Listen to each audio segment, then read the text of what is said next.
Doctor Manmohan Singh जिते भारत आम देश आर्थिक परिस्थिति रे संकटापन्न थिला से परामर्श आर्थिक परामर्शदाता कमिटी सी जड़े परामर्शदाता कमिटी थे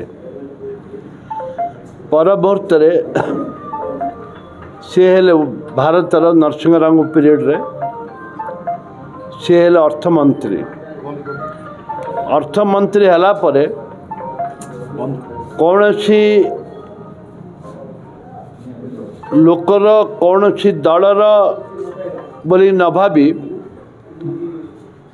ए देशर कथा चिंता करथिले एवं आर्थिक जो गोटे बिल आनिले उदारीकरण बिल आर्थिक उदारीकरण बिल रे ताको राज्यसभा पार्ला एवं राज्यसभा एवं लोकसभा रे पारित करथिले द्वारा कि आज सारा विश्व रे भारतर जो आर्थिक दृष्टि आज सारा विश्व रे प्रथम स्थान अधिकार कलानी बोले अत्युक्ति हेबनी। मनमोहन सिंह उदारीकरण आर्थिक उदारीकरण एवं तांकर जो चिंताधारा गरीब खटिकिया मजदूर पाई जो अर्थ आसवा कथा बजेट रे से प्रकार से करुले एवं प्रधानमंत्री हला परे मध्य से भारत को उच्च कोटीर बजेट करी लोकों को सुहायला भली गरीब लोक सुहायला भली से बजेट तैयारी करते द्वारा कि आज साधारण लोकों पाखरे अर्थर अभाव नहीं। खाद्य सुरक्षा आईन करते एवं कर्म निजुक्ति 100 दिन मनरेगा 100 दिन माने काम पाया गरीब लोक तार व्यवस्था करते फूड सिक्योरिटी बिल करते एवं ता सहित राइट ऑफ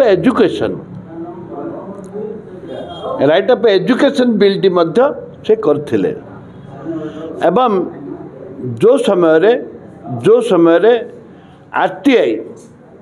आरटीआई व्यवस्था भी से आरटीआई राइट ऑफ इनफॉरमेशन लोकों को दुर्नीति कमेबा पाई दुर्नीति की प्रतिघात करबा पाई दुर्नीति की हटेबा पाई जो व्यवस्था करथिले आरटीआई व्यवस्था टी करथिले द्वारा कि आज विभिन्न ऑफिसर तो आरंभ कर राजनेता पर्यंत आज दिन को दिन दुर्नीति कमिबारे लगी केवल आरटीआई पे एवं जो शेड्यूल एरिया रे आदिवासी मानकर विकास पाई से समय समय जो स्कूल जाक प्रत्येक एकलव्य स्कूल हो कि आपणकर विभिन्न जो स्कूल जाक हॉस्टेल जाक पिला पाठ पढ़ापी एजुकेशन जो राइट ऑफ एजुकेशन टारे से विभिन्न योजना पूरे